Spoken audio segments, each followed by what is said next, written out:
Saludos amigos de Lori Informa. Bueno, pues aquí estamos como todas las semanas agradeciéndoles que nos estén acompañando y aquí transmitiendo desde Paseo de la Reforma número 300 las instalaciones de nuestros socios, de nuestros amigos de Oil and Gas Alliance, del ingeniero Ricardo López. Y bueno, pues también le agradecemos a nuestros patrocinadores, al gobierno de Tecámac, también le agradecemos sobremanera a la gasolinera Guam y al restaurante Pitbull, que también es parte de nuestros patrocinadores. Mil gracias, pero sobre todo mil gracias a ustedes por acompañarnos siempre y darle like y darle campanita a estos programas que hacemos exclusivamente para ustedes, sin sesgos, sin amarillismos y sin sensacionalismos. Y bueno, pues ya estuvo bueno de tanto bla bla bla, y me acompaña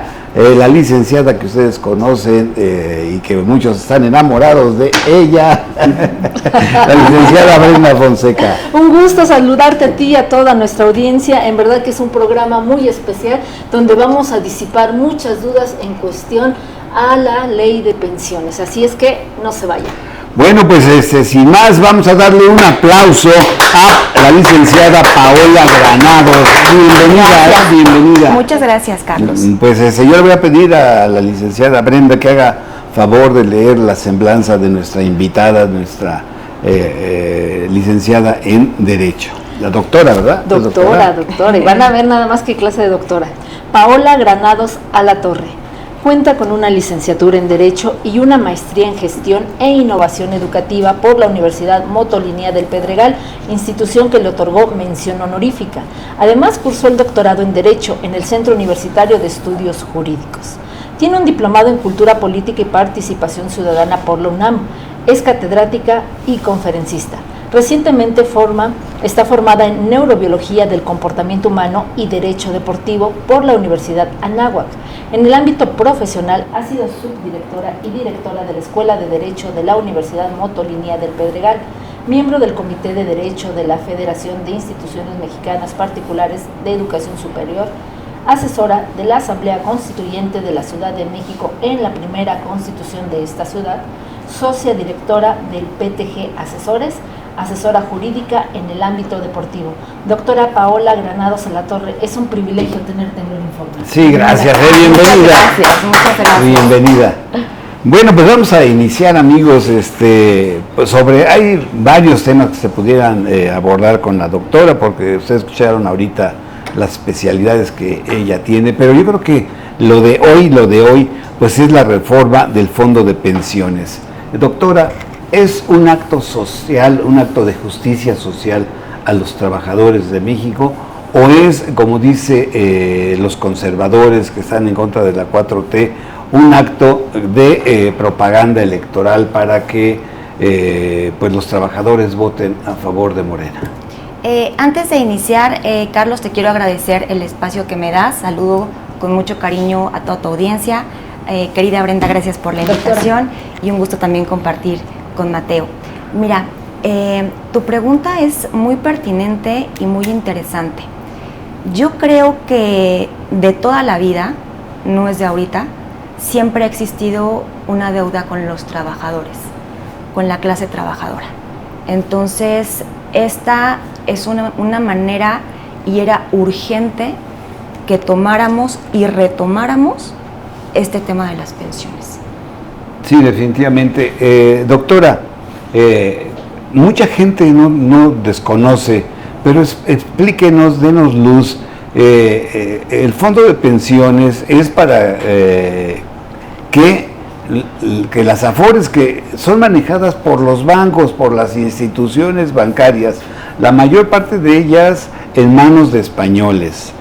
Solamente una mexicana que es Banorte, pero en manos de estas instituciones que cobraban tasas superiores a otros países. Explíquenos o explíquele a la audiencia cómo está esto de esas instituciones bancarias, porque además viene una serie de amparos que ya están empezando a promover. ¿Qué va a pasar? Justamente, Carlos, el día de ayer leía que ya había llegado el primer bonche de amparos de 700 trabajadores que están inquietos por esta situación de las pensiones. Quiero aclararle a tu audiencia una situación que es importante que pongamos sobre la mesa. Hay dos momentos de las pensiones, la del 73 y la del 97. Escuchen, amigos, tomen nota, la verdad. Cuando tú te jubilabas o te jubilaste 1 de julio del 97, antes de eso, o después de eso, o sea, del 1 de julio del 97, hay un parteaguas. ¿Por qué? Porque cuando tú te pensionabas con esta ley del 73, era una situación totalmente diferente a la que se vive ahora con la reforma de Zedillo, que es la del 97. Entonces, cuando tú te pensionabas con la del 73, entonces tú cotizabas 500 semanas y te pensionabas con el último sueldo de las 250 últimas semanas que hubieras cotizado. Entonces, te pensionabas con ese sueldo y una pensión vitalicia. ¿Y qué es lo que pasaba? Esto era un reparto. Esta era la condición en que existía el reparto. Entonces, Carlos, nace lo que tú estás comentando y que puntualizas muy bien. Cuando desaparece este reparto y entra esta ley del 97, aparecen las AFORES. ¿Por qué? Porque se deja el sistema de reparto y entra la de las cuentas individuales que son administradas por AFORES. Entonces, estas AFORES, existen ahorita actualmente 10 AFORES, como tú bien comentas, una es la única que es de México. Y el padrón que tienen es de 73 millones de trabajadores. Entonces, con esta reforma que se hace en el 97, ¿qué es lo que pasa? Tienes que tener 65 años, 1,250 semanas cotizadas, pero ya no te pensionas con este reparto, o sea, ya no te pensionas con lo último que tú cotizaste, sino con lo que tienes ahorrado en esa AFORE, que no se puede comparar. No hay un punto de comparación de la ley anterior a la actual. Nuestro presidente hace una reforma en pro del trabajador en 2021 y puntualiza, a ver, vamos a reducir estas 1,250 semanas y que sean solamente 750.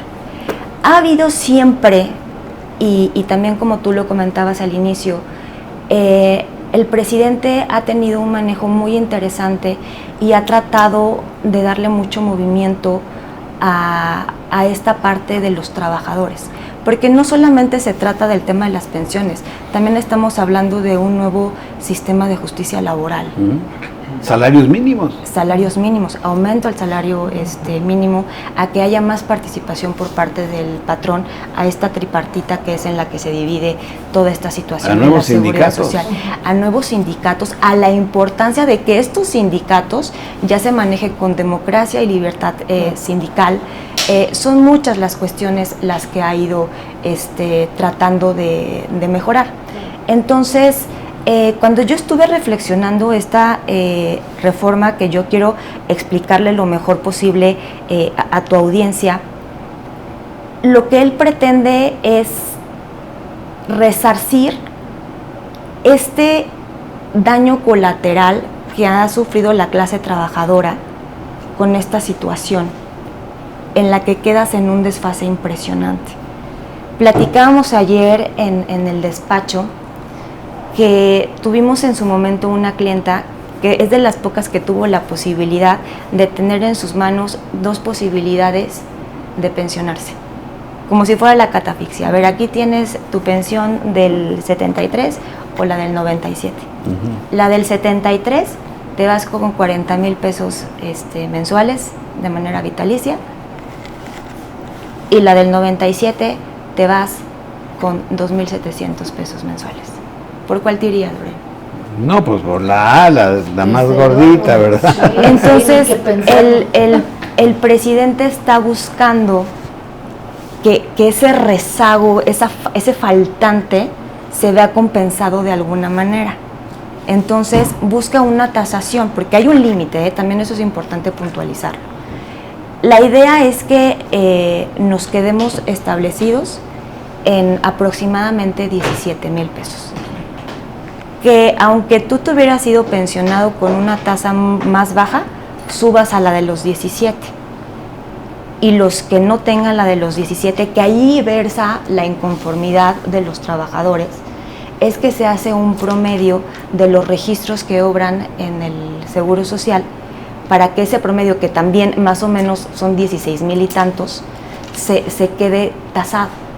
Es ahí donde está la molestia, por llamarlo de alguna manera, de la gente, ¿no? Y también surgen muchas dudas económicas, obviamente, ¿no? ¿De dónde va a salir ese fondo? ¿Hasta cuándo va a alcanzar? Va a alcanzar. Son demasiados los estudios, demasiados los datos. Es importante hacerle saber a tu audiencia que ahorita en México tenemos aproximadamente 11 millones de adultos mayores, pero que está calculado que aproximadamente en 25 años se va a duplicar. Entonces, ¿hasta dónde va a alcanzar? ¿Hasta cuándo va a alcanzar? Pero también, mucho ojo, está previendo una situación muy importante, está previendo un estallido social. Oiga, doctora, perdón que le interrumpa. Adelante. Antes de que me siga quemando tantas preguntas, tantas preguntas que ya me contestó ahorita. Pero ya que tocaste lo del estallido social, ¿en verdad estábamos a un paso de un estallido social si el presidente López Obrador no hubiera tomado estas medidas en cuanto a la reforma de la ley de pensiones? Yo creo que sin lugar a dudas sí, Bren. Te voy a decir por qué. Porque el trabajador, por historia, siempre ha sido menoscabado, y el derecho siempre ha buscado, a través de la Constitución, de la lucha histórica, de muchas situaciones, de darle un espacio. Pero imagínate, con el ejemplo que te puse ahorita, qué nivel de rezago y de diferencia hay. Entonces, iba a haber un estallido. ¿Por qué? Porque ya no estamos hablando de esta ley anterior en donde está garantizado lo vitalicio. Estamos hablando de una cuenta individual, de lo que alcanzaste a ahorrar, y va a llegar un punto en donde tu ahorro se va a acabar. Y en contrapeso tenemos que cada vez estamos viviendo más. Entonces va a llegar un punto en donde ya no va a alcanzar. Entonces las aras económicas ya no van a alcanzar. ¿Qué ha pasado? Estuve también estudiando mucho, y el presidente, a través de su programa social de la pensión a los adultos mayores, ha evitado ese estallido, porque te compensas. Porque te compensas. Y la pregunta del millón, y yo creo que lo estará esperando nuestra audiencia, ¿en verdad el gobierno tendrá los mecanismos para robarse ese fondo de pensiones que tanto acusa la oposición? ¿Puedes aclarar esa situación, por favor? Mira, lo que plantea el presidente es que se cree este fondo de pensiones del bienestar a través de ciertos organismos. ¿Qué organismos? Un organismo que él creó, que es de devolverle al pueblo lo robado, el INDEP, con financiera que está pues ya realmente en liquidación, desapareciendo organismos autónomos, que es lo que él ha estado buscando a lo largo de su periodo presidencial, que los empresarios que tienen adeudos con Hacienda, de esa parte.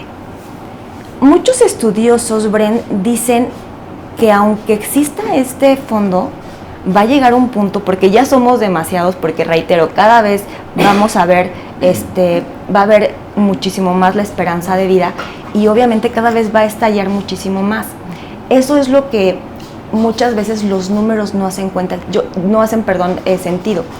Yo sí creo que hace falta que nos precisen un poquito más cómo se va a emplear. Pero la idea no es mala.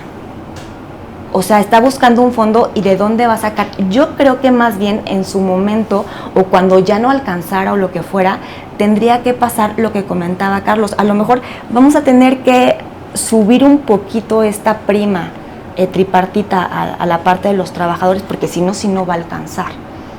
Creo que sí tenemos que estudiar un poquito más los números, pero también tengo algo muy claro, se tenía que hacer ya y se tiene que hacer ya. Pero también lo claro es que se sabe que las personas que no han cobrado ese fondo tienen todo el marco legal para hacerlo. En consecuencia, podemos descartar de que exista un robo de tanto que han hablado la oposición sobre este robo. Sí, claro, porque finalmente va a ser un fondo que va a estar fiscalizado. O sea, obviamente va a tener como tú bien lo comentas, va a tener los mecanismos necesarios para poder fiscalizar este fondo que va a ser en pro de los trabajadores, ¿no? Sí, amigos, yo les recuerdo que estamos transmitiendo desde aquí, desde Oil and Gas Alliance. Si les está agradando esta entrevista, denle en manita arriba, denle en campanita. Estamos con la doctora Paola Granados, pues hablando sobre este fondo de pensiones, la reforma a la ley de pensiones. Saquen su pluma, su cuaderno, porque vamos a despejar aquí muchas falsedades que se dan principalmente en los medios de manipulación, en donde pues ellos tienen intereses con estos bancos, hay que decirlo claro. Ahí está Banco Azteca, que se está rehusando. Y doctora, precisamente a esto, usted como especialista en el tema, ¿qué va a pasar si Banco Azteca, si Coppel, si Banamex, Afore Banamex, se niegan a dar ese dinero que ellos tienen y que se vaya a este fondo? ¿Qué podría suceder? Eso por una parte, y hay muchos amigos, mucha de la audiencia me pregunta qué va a pasar con la modalidad 40, que pues ellos ya reciben una pensión con la modalidad 40, para ellos ya no les aplica, ¿verdad? Sí les aplica, qué bueno que comentas eso. Si tú te vas a ver beneficiado si, por ejemplo, te jubilaste con 2,800 pesos, 2,900. Tú, viceversa, no puedes pasar de la del 97 a la del 73, claro. Pero sí puedes pasar, si tenías una tasación más bajita, sí puedes subir, sí puedes escalar. Por eso es que hay ese tope, Carlos. Uh-huh. Por eso nos estamos deteniendo, estamos poniendo un tope en los 17,000 pesos, porque si no, sí se saldría de control. Ahí está, o ahí versa la inconformidad de toda la gente que tú me estás diciendo, ahí versa. ¿Por qué? Porque realmente lo que está haciendo el presidente es unificarnos, nos está unificando. Si tú ganabas esto, puedes brincar para ganar esto. Sí, no, y además, amigos, un tema muy importante es que hay que recordar que la reforma que hizo Felipe Calderón, hizo una reforma en donde nada más cobraban 3,000 pesos, era la de los 3,000 pesitos de pensión que iban a tener. El presidente con esa reforma pues se va hasta los 16, 17,000 pesos todos. Entonces eso es lo importante, nadie se va a robar su dinero. Las personas que tengan esos fondos y que ahora quieran ir a cobrarlo, pues ahí va a estar disponible, ¿no? Es correcto. Adelante. Perdón, no solo eso, con esa reforma también no podemos perder de vista que se le condenaba al ex trabajador a tener solo unos años de solvencia, porque se retiraba con lo que había ahorrado. Es correcto. Y en consecuencia lo obligaban a después emplearse incluso de manera informal, porque tenía que volver a trabajar en la vejez. Esa es la diferencia entre una reforma laboral y la otra. Es correcto. Es correcto. Eso que estás diciendo es una situación toral en este tema que estamos platicando, ¿no? Entonces, está protegiendo a muchas áreas que estaban desprotegidas. Entonces, simplemente con el ejemplo que tú nos pones, Carlos, exactamente, o sea, se va a poder brincar a esta ley del 97. Entonces, gente que recibía 3,000, 4,000 pesos va a poder tener ahora los 17, y en realidad los demás sí se van a tener que uniformar. porque lo reitero, ¿no? En los registros del IMSS están todos los sueldos, el más alto, el más bajo, se hace un promedio y el promedio sale 16,000 y tantos, entonces sí va a haber una tasación. Uh-huh. En este caso a mí me gustaría hacerte la pregunta concretamente a ti como especialista en medios de comunicación, porque tocaste un tema muy importante para que le aclares a nuestra audiencia, porque se está llevando a cabo esta campaña negra precisamente donde los medios tradicionales de comunicación dicen pues que le van a robar las pensiones, etc. ¿Por qué están hablando de esto? ¿Qué interés económico tienen grandes empresas de comunicación en esto? Explícales, por favor. Amigos, pues nada más hay que recordar que Ricardo Salinas Pliego, él es propietario de Banco Azteca, una institución que, las remesas, se ha hecho millonario de las remesas, abonos que son agiotistas, que es un agio el cómo vende los productos y además triplica el precio, dice que en pagos chiquitos. 3, no paga los impuestos al SAT que debería de pagar, y pues tiene Banco Azteca, que tiene las Afores también. Entonces estos medios de comunicación tienen una liga y por eso están mandando a sus voceros, a Javier Alatorre, a todos ellos, a Joaquín, a todos los que ven la televisión y la radio, a decir que el gobierno se va a robar las pensiones, y la gente, pues estando repitiendo una mentira, algunas personas pues sí llegan a creer esto. Esa es la relación que se tiene. Incluso en una mañanera el presidente Andrés Manuel López Obrador precisó que el dueño del medio de comunicación donde trabaja, Ciro Gómez Leiva, tiene intereses, tiene las manos metidas en negocios de Afores. Sí, entonces es por eso el que ellos quieren defender este gobierno, porque esas reformas que ellos hicieron en gobiernos neoliberales, en lugar de favorecer al trabajador, pues era para perjudicarlo, ¿no? Sí, soslayarlos, exactamente. Sí. Es correcto.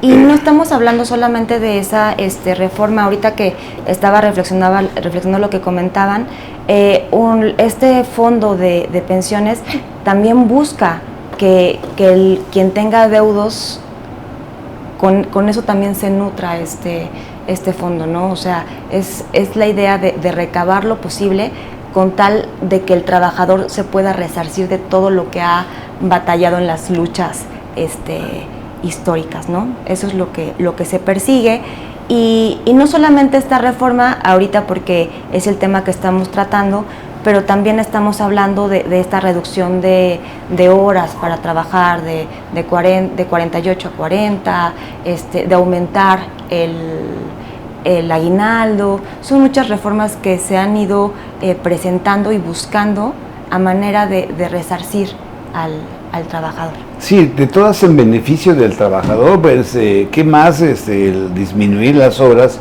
pues para que puedan dedicarlo al esparcimiento, a la reunión con la familia, ¿no? Nunca se pensó, siempre los gobiernos neoliberales, yo como reportero recuerdo que manejaban el discurso de que si se daba un incremento al salario mínimo iba a ser inflacionario, se iba a disparar la espiral inflacionaria y iba a generar inflación en el país, y siempre los más perjudicados pues son los trabajadores, la gente que menos tiene cuando hay una espiral inflacionaria. Y la prueba está de que el presidente ya ha llegado a 3 negociaciones con el sector empresarial, con los obreros, y ahí está ya el incremento en la zona centro y en la zona norte, en la zona de la frontera, en donde la recuperación del salario mínimo supera más del 50% y la inflación está controlada, ¿no? Es correcto, es correcto. En efecto, las reformas en materia laboral han sido muy importantes en este sexenio. ¿Cuáles destacarías más, además de la de pensiones? Por ejemplo, la ley Silla, la de vacaciones, la de paternidad. ¿Cuál crees que sea más importante? Yo creo que todas en conjunto, Bren, son importantes. Te voy a decir por qué. Porque todas buscan lo mismo, buscan beneficiar al trabajador, y muchas eran demasiado necesarias. Estamos hablando de la nueva justicia laboral, en la que estamos hablando de la desaparición de las juntas de conciliación y arbitraje, de que se vuelvan juzgados como tal, que dependan del poder judicial. Estamos hablando del auge que se ha buscado en la oralidad, de buscar métodos alternativos de solución de controversias, de darle un lugar muy importante a los centros de conciliación y arbitraje, y que sí quiero subrayar que han funcionado. La gente está muy capacitada para llevar este tema de conciliaciones, entonces esa es muy importante. Carlos tocaba al inicio la reforma en temas sindicales, de la democracia y la libertad sindical, de poder afiliarte a un nuevo sindicato, de pertenecer a uno o a otro, de no pertenecer a ninguno, de que tu voto sea libre y secreto a la hora de votar. La que tú comentabas, la de paternidad, que ahorita también viene el tema de lo de la reforma, pasar de 5 días a 20 días. Aquí habla mucho también de lo que se ha estado persiguiendo, ¿no? De una lucha social por la equidad de género, ¿no? En este caso se está dando la equidad de género. Otra muy importante es la del outsourcing, que es la de la subcontratación. Sí. Muy importante. Esta de la productividad, que también comentaba Carlos, de la reducción de las 48 a las 40 horas, y naturalmente esta que estamos platicando ahorita, ¿no? Entonces, si te das cuenta, yo creo que todas eran muy necesarias.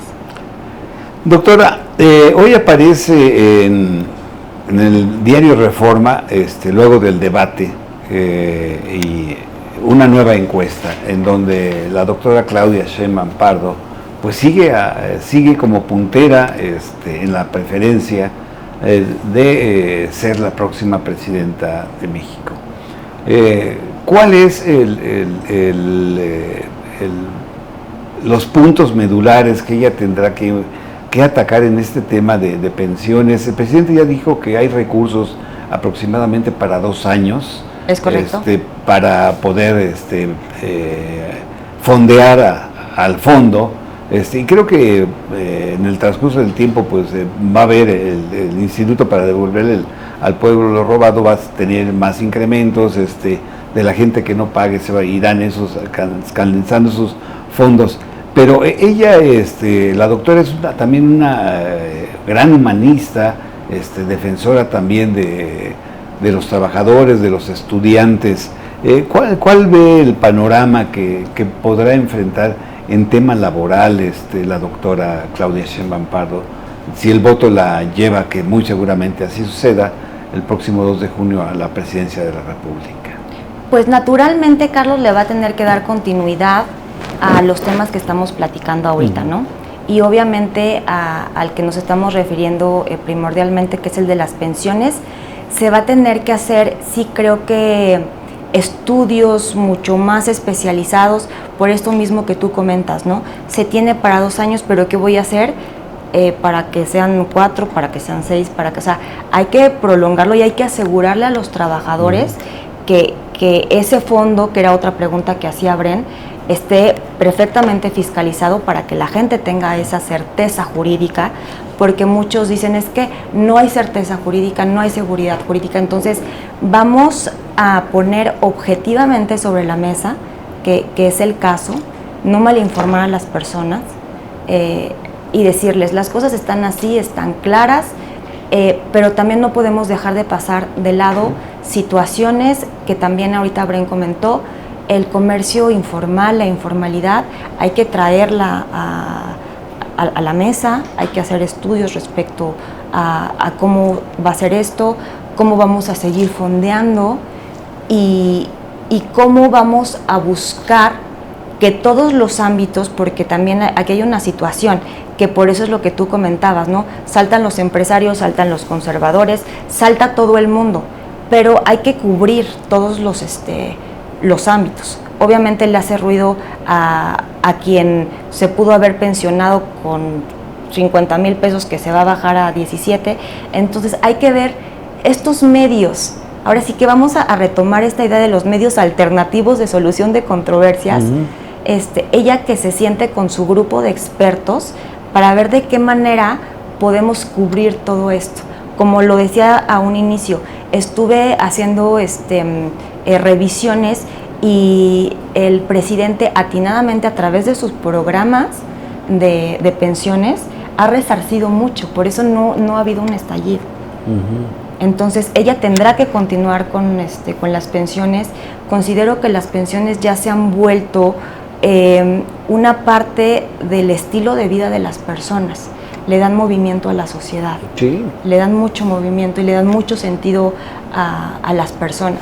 Entonces hay que seguir viendo cómo se va a seguir fondeando, y hay que proteger y cuidar todas las áreas, y las que pudieran tener un descontento de ver cómo vamos a captar esa necesidad. Doctora, mucho se habla de que este modelo se ha instaurado en otros países latinoamericanos y que no ha funcionado, que no va a funcionar. Así es, no funciona. ¿O qué ha pasado en Chile? ¿Qué ha pasado en Argentina? ¿Qué ha pasado? Porque pues allá también hay gente pensionada que entregó toda su vida al trabajo y que pues tiene que tener una pensión, ¿no?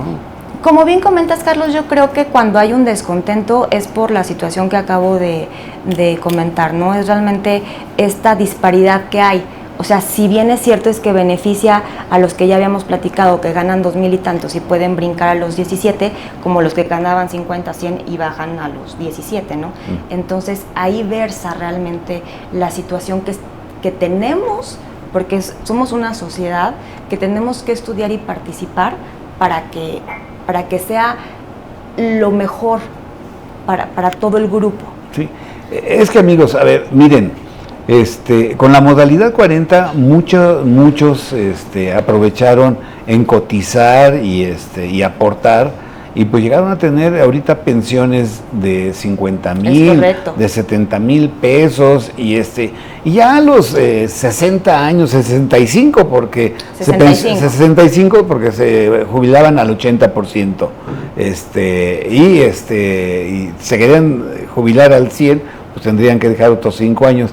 Pero a esa edad, pues ya no tiene uno la responsabilidad de los hijos, ¿no? Ya todos están casados, la mayor parte o todos viven o no dependen de uno, pues ya no tiene el pago de la escuela, ya no tiene uno, pues muchos compromisos que tenía cuando estaba uno joven. Entonces yo creo que pues con una pensión de 17,000 o 16,000 pesos vive uno perfectamente, sale para sus chicles, para llevar a la pareja, a la novia al cine, a pasear, ¿no? Yo no siento por qué tienen que ganar esas pensiones de 70,000, de 50,000 pesos, ¿no?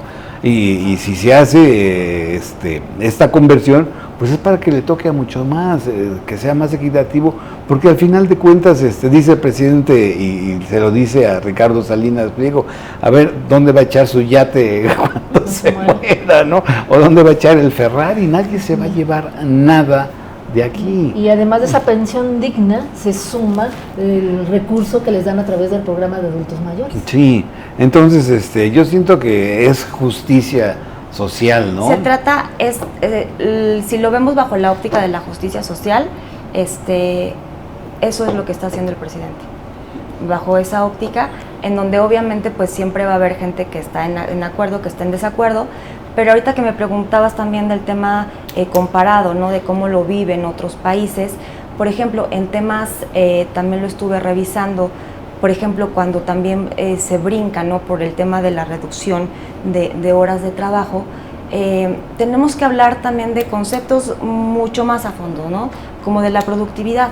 Entonces, muchos países, y sobre todo a raíz de la nueva realidad que se da después de la pandemia, pues las cosas ya no son como antes, ¿no? Entonces, muchas empresas han optado porque sigamos en casa trabajando, ¿no? O sea, que sigamos de home office. La productividad no tiene nada que ver con que lo hagas en una empresa o no lo hagas en una empresa. Siempre hay maneras de resolver y de ver por el bien mayor, ¿no? Que en este caso es la sociedad. Semanas atrás me llamó mucho la atención en una entrevista donde López Dóriga decía que no era necesario que habláramos de lo que se había hecho en materia laboral, en los sexenios de Calderón, de Zedillo, porque eso ya tenía 27 años y ya no tenía importancia hablar de eso. Desde tu punto de vista, doctora, ¿cuál es la diferencia que ha habido en estos gobiernos neoliberales y con el obradorismo? ¿Cómo ven cada uno de ellos a la clase trabajadora? Totalmente diferente. Son discursos diferentes. Los votantes son diferentes. Entonces, el presidente ha tenido siempre en su agenda como un eje primordial a la clase trabajadora. Y en otros sexenios, que sí importa, porque la historia siempre va a importar, porque hasta cuando vas a terapia te dicen que infancia es futuro, es lo mismo, ¿no? El pasado es lo que te da las líneas para el futuro. Obviamente te golpea, naturalmente, entonces se ve la óptica de cada presidente, ¿por qué apuestas? ¿Por qué apuestas? Entonces, ¿y cómo vas a ser recordado en la historia, no? Entonces, el presidente López Obrador va a ser recordado por este tipo de reformas, que mucha gente no las entiende. Eso sí, también, como lo he reiterado, ¿no? O sea, eso sí también se tiene que traer a la mesa. No se entienden, pero también Carlos hacía y lo puntualizaba muy claramente, pero se está hablando de que prepondera a la justicia social. Es muy claro, y eso se ve objetivamente. Te puede parecer o no, pero así es. Pues amigos, estamos ya llegando a la parte final de esta interesante entrevista con la doctora Paola Granados. Doctora, ¿dónde la podemos encontrar? ¿Cuáles son sus redes sociales? ¿Cuál es su correo? Por si alguna de nuestras audiencias quiere solicitar de su asesoría, están próximos a pensionarse, que usted les ayude, ¿no? Claro que sí, con mucho gusto. Mi correo es paola.gra@gmail.com y la red social que uso es antes Twitter, ahora X, es Paola Grala. Ajá. ¿Y está en algún despacho consultor o trabaja de manera particular, independiente en PTG Asesores? Ah, perfecto. Pues amigos, échenle un mensaje a la doctora, los va a orientar. Porque también hay mucha desinformación, un bombardeo negro, un bombardeo sesgado, intentando hacer bolas a la gente, diciéndoles que van a robarse las pensiones, pero eso es mentira. Aquí está la experta y llámenle. ¿Algo con que quieras? Dos cuestiones, precisamente retomando el tema del robo de pensiones. ¿Qué significa esto? Que si en antaño no nos dieron cuenta de todo ese recurso que estaba ahí que no se cobró, en realidad los anteriores gobiernos fueron los que se robaron estos recursos y además estuvieron sudando ese dinero. Es que se tiene que revisar. Mira, las matemáticas, Brian, yo siempre lo he dicho, son las matemáticas. Hay matemáticas que no dan. Entonces, hay que revisar estos procesos anteriores, por eso retomo, sí importa, lo que pasó antes sí importa. Entonces, vamos a retomarlo, vamos a recuperar, por eso la importancia de este fondo. A la gente le queda duda o molestia también, por lo que comentaba también Carlos, que se va a formar de estos fondos del Poder Judicial y de todo eso. O sea, ese es el descontento de la gente. Pero yo creo que aquí lo trascendente y lo importante es que en aras de quien sea el próximo presidente, en este caso si fuera Claudia Sheinbaum, que es la que va liderando, tendría que trabajar mucho en el tema de fiscalización. Porque finalmente, y lo vuelvo a traer a la mesa, la verdad siempre sale a la luz. Entonces, si tú tienes un buen sistema para fiscalizar y para dar cuentas claras a la gente, no vas a tener ningún tipo de problema. Y por último, aprovechando tu vasta experiencia de acuerdo al currículum que nos hiciste a favor de proporcionarnos, tú eres especialista en delito y deporte. ¿Las corridas de toros son un deporte? ¿Hay delito en estas? Para mí, a título personal sí lo quiero decir, para mí no lo son. ¿Por qué? Para mí no lo son. Estamos hablando de un ser vivo. Estamos hablando de un ser vivo estamos hablando de que se ha comprobado ya por muchos estudios que los animales sienten. Entonces yo no lo veo como una manera de divertirte, de ninguna manera. Bueno, pues amigos, cerramos con eso y eso da pie para invitarle a la doctora Paola que nos haga favor de más adelante pues llegar a estos micrófonos con ustedes y espero que les haya agradado. Pues sin más, un fuerte aplauso, vamos a despedirla. Gracias. Bueno, vamos a un corte comercial y regresemos. Gracias.